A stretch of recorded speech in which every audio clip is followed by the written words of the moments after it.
Hi everyone, welcome to this bite-sized episode of Women Are the Medicine. I'm your host Naz, and I'm here to bring you something that we've been sharing with our clients this week in our business mastermind from Force to Flow and with our one-on-one coachees as well. And it has landed so brilliantly that it just felt like the natural step to record a little mini episode on this.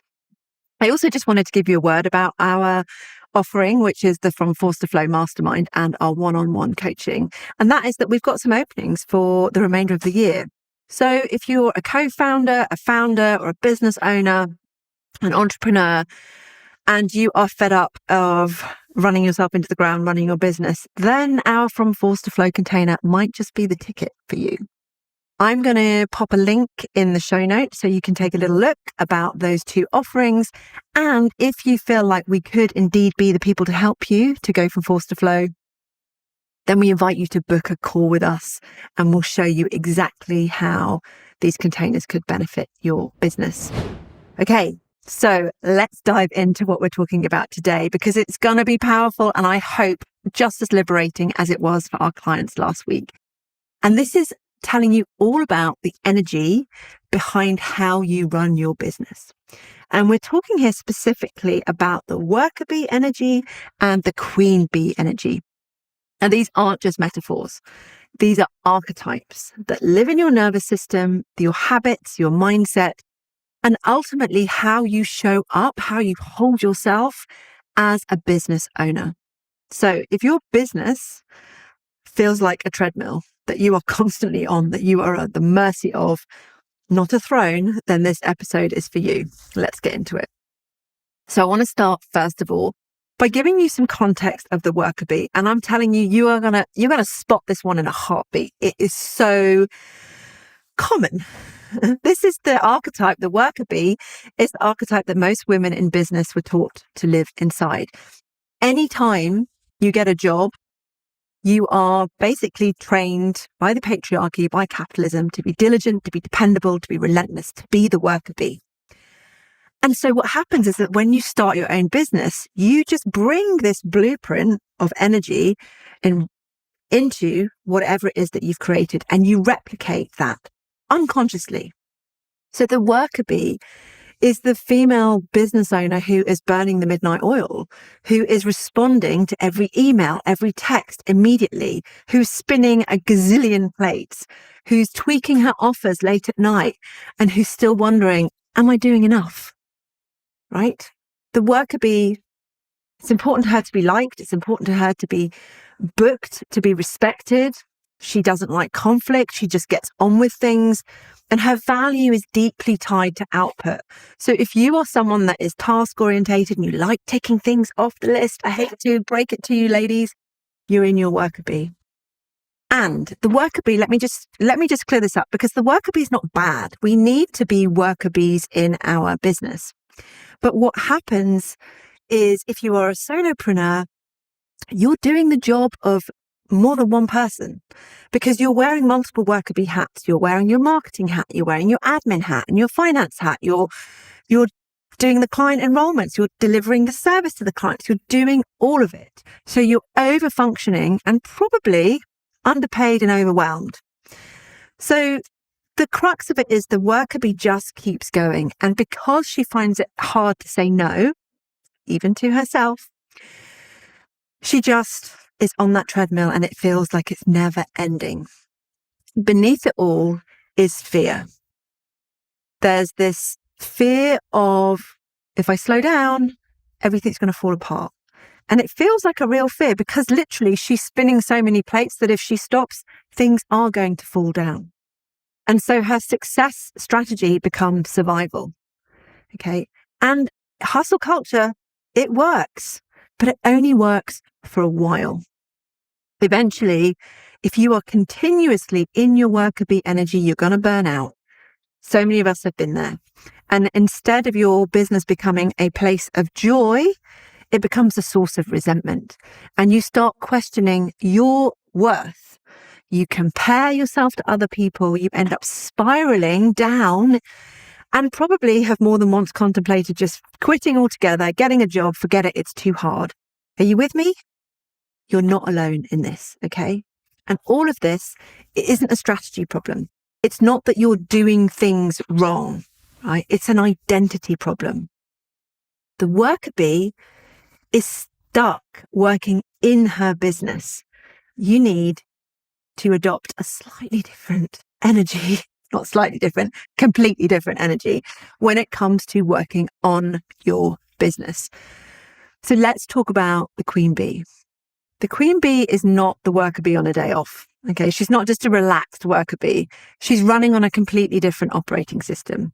The queen bee holds sovereign energy. She is responsible for vision. She is responsible for strategy. She's responsible for skills. When you are in queen bee, you are working on your business. You're not working in your business. So the queen bee knows her worth. Number one, she doesn't chase clients. She attracts clients. She doesn't prove herself. She leads. So where the worker bee tries to be everything to everyone, the queen bee protects her energy like it is the most precious thing ever, which, let's face it, if you're a woman in your midlife, your energy is the most precious thing ever. And queen bee knows that she is the source of her business. And because of that, she builds systems and support and structure around herself, not just around the offer, right? And the other thing that I want to say about queen bee is that she's not trying to be palatable. She's really here to be powerful. And most importantly, she doesn't need anybody's approval. She isn't trying to placate everybody like worker bee. She doesn't actually care about being nice. It's not that she's unkind, but she's here. Like, she's got a vision. She has a decree. She wants to get shit done. So she's not available for undercharging. She's not available for overgiving. She doesn't over-explain her no. A no is just a no. There's nothing personal in it. She doesn't discount her vision. And I'll say it again one more time. She knows that her energy is the most valuable thing in her business. So she treats it that way and she spends it wisely. So why do most women get stuck in worker bee energy? So have a little think about how much time you spend day to day in your worker bee energy. And I guarantee if you're a business owner, especially if you're a solopreneur, you're going to be spending a lot of time in worker bee energy. You're going to be doing the doing. So how did we get here? Why are so many women stuck in this worker bee energy? And it's because, like I alluded to earlier, the system was built to keep you there. Okay. From early days in school to jobs, even to business advice, right? We're taught, especially as women, that being useful is being worthy. Our self-worth is tied to how useful we are. And hard work is morally superior. We are taught that working hard is a badge of honor, right? That if something is easeful, we can't be working hard enough. That, we start to feel that boundaries are selfish. You put up a boundary, you feel guilty, right? That rest is lazy, that desire is dangerous. And we internalize all of this and we make ourselves wrong for wanting those things. And what happens is when we start a business, we recreate the same dynamic. We become the worker bee, we become the overworked employee, and we become the over-demanding boss to ourselves. I mean, we are so mean to ourselves when we are being a boss.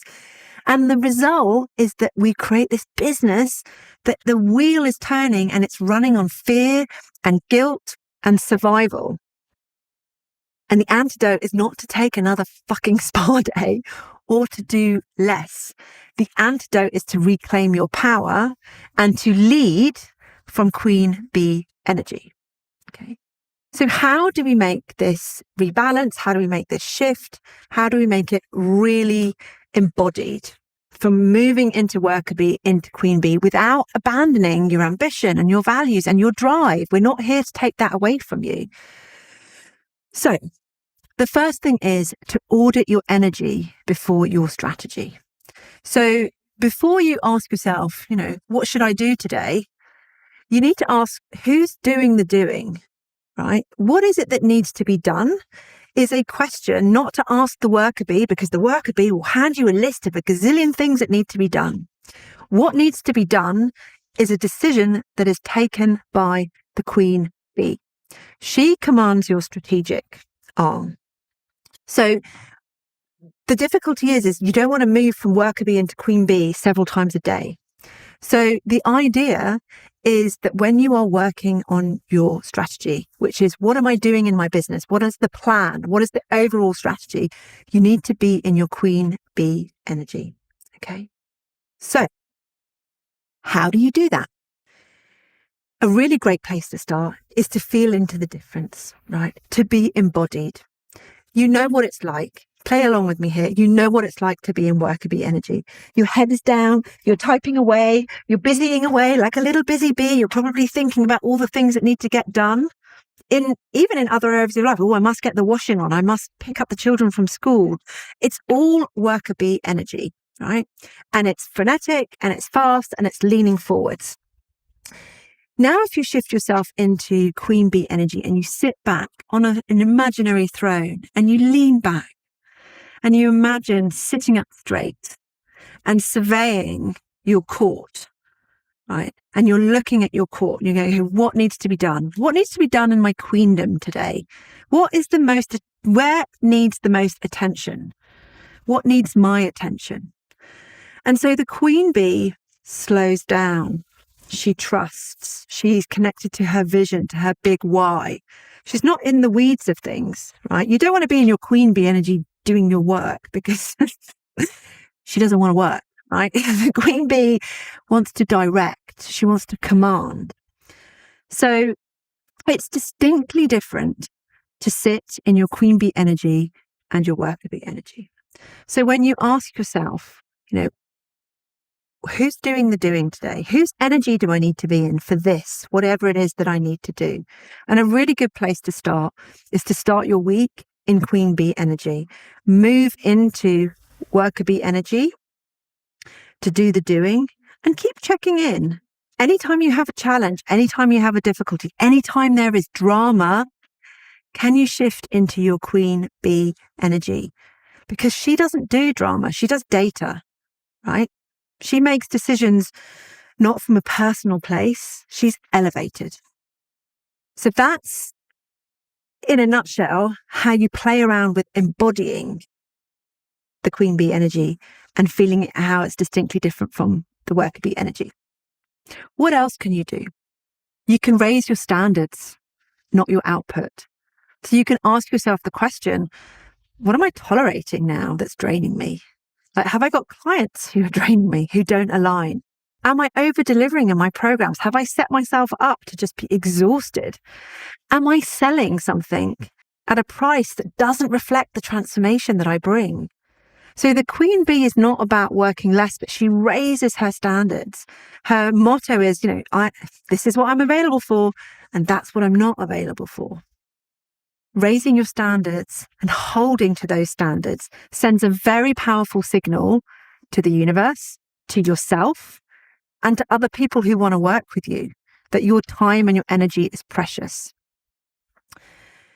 Another thing is to stop trying to be everything to everyone, right? Worker bee energy, and this is because worker bee is very, very capable, is rooted in people pleasing and proving herself by getting stuff done. Like we said, it's a badge of honor, that hustle culture. The queen bee is very clear that not everyone gets access to her. So girlfriends, you got to practice saying no without apology, right? You don't need to over-explain yourself. And no, very politely, is still kind and it is protecting your energy. You don't need to earn your rest. You don't need to earn your protection and you don't need to earn your respect. You inherently occupy that in your sovereign energy. You need to decide that you are worthy of it, period. And that is it. The fifth thing is you have to let desire lead your decisions. The queen bee is all about what is it that she desires. And ask yourself, what is it that I want my business to feel like? And reverse engineer from there. instead of building a business that feels like a cage and saying, eventually when I make enough money, I'm going to take Fridays off, right? If you decide that you want your business to feel spacious, maybe you set a rule that you don't work on Monday mornings and Friday afternoons. Maybe you take a week off every third week. If you can build that into your business right from the beginning, the spaciousness, the joy, the feelings that you want, you are immediately in your queen bee energy. You are protecting what matters to you. And the sixth tip I'm going to give you is to really ritualize your power. So if you can connect to your queen bee energy when you're sitting down, when you're strategizing about your business, when you're not in the heavy doing, right? You can sit in your chair, sit up like a queen.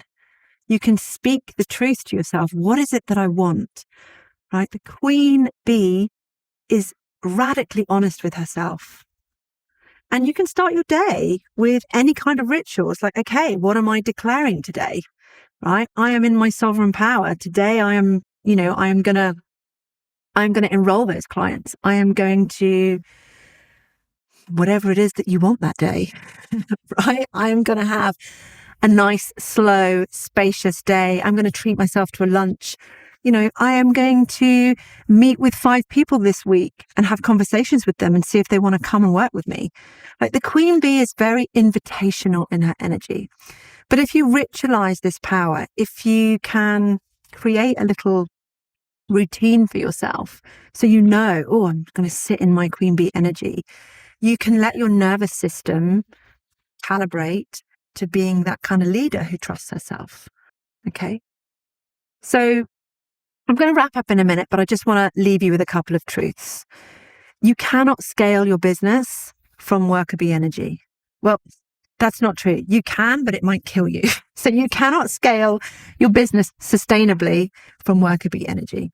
It would just cost too much. It would probably cost you too much money, right? But also health and joy and time and truth. And that queen bee energy, that sovereign energy is already inside of you. She just needs to be remembered. So maybe taking a beat and just asking yourself, where am I still trying to earn enoughness through overgiving? What would shift if I led my business like a queen, not a worker bee? And what part of me is afraid to slow down, to raise my prices, to take up more space? You already know what to do next when you occupy your queen bee energy. You just need to choose it. So thank you so much for being here. If this landed, I'd love to hear from you. Please comment, please share with people that you think might enjoy this. And if you really loved what you heard today and you would love some of our magic and our approach to really help you in your business to go from force to flow, to feel more spacious, to really squeeze the joy and the desire from it, then again, I'm going to invite you to book a call with Rachel or myself and let us show you what your business could be like. Okay, everyone. Thanks so much. Until next time.